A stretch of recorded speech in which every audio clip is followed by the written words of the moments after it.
A royal carriage passes through a war-torn village, where the villagers are starving, so they start begging for help, but the queen ignores them and the soldiers push them back. Meanwhile, we see a group of nobles watching the battle with the orcs, and they praise the queen for the victory. Cecil thinks they shouldn't be so happy, because there are thousands of citizens starving every day, but they don't care, asking him if he's against the queen. But she demands silence, explaining that even though the battle was won, she can't call it a victory until the orcs have been wiped out. Cecil asks her what they should do with Harley's squad, as he admits that they're strange, but they were able to turn the tide of battle. But she thinks they aren't important, so she orders him to forget about them and start planning for the next battle. He thinks they could be useful assets in the war, but she calls him a coward, telling him not to rely on others to fight for the kingdom.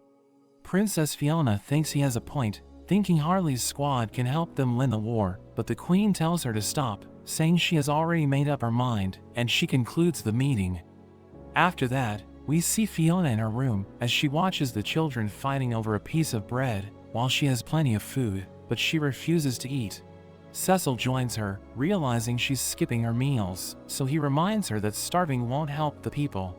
She knows he's right, but explains that she has no appetite, telling him she has a favor to ask of him. We see Harley being interrogated, but she mocks the police, telling them they're idiots. So they become furious, and they start torturing her, but there's suddenly an explosion as the Joker arrives to save her. But she suddenly wakes up in the dungeon, realizing it was all just a dream. Deadshot asks the others if they know what's happening, and Clayface realizes they aren't being welcomed as heroes. He thinks they deserve better treatment because they helped the humans win the battle, thinking the god who sent them to the world doesn't know how to make a good story. Deadshot thinks he's insane, but Peacemaker interrupts them and mentions that the biggest problem is time, because if what Amanda said is true, the bombs in their necks will explode after 72 hours. He knows that 12 hours have passed since they were captured, so they have 60 hours to return to their world. Clayface doesn't like how the story is unfolding, and he decides to leave the prison, but they think he can't break the bars.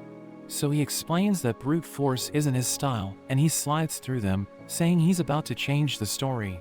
He decides to leave the others behind, thinking he needs to sacrifice them for his character development. But Harley and Deadshot are shocked that he's planning to leave them, so they start calling the guards to capture him. Peacemaker grabs him, and he tries to escape, but a guard restrains him with magical handcuffs, which prevent him from using his powers.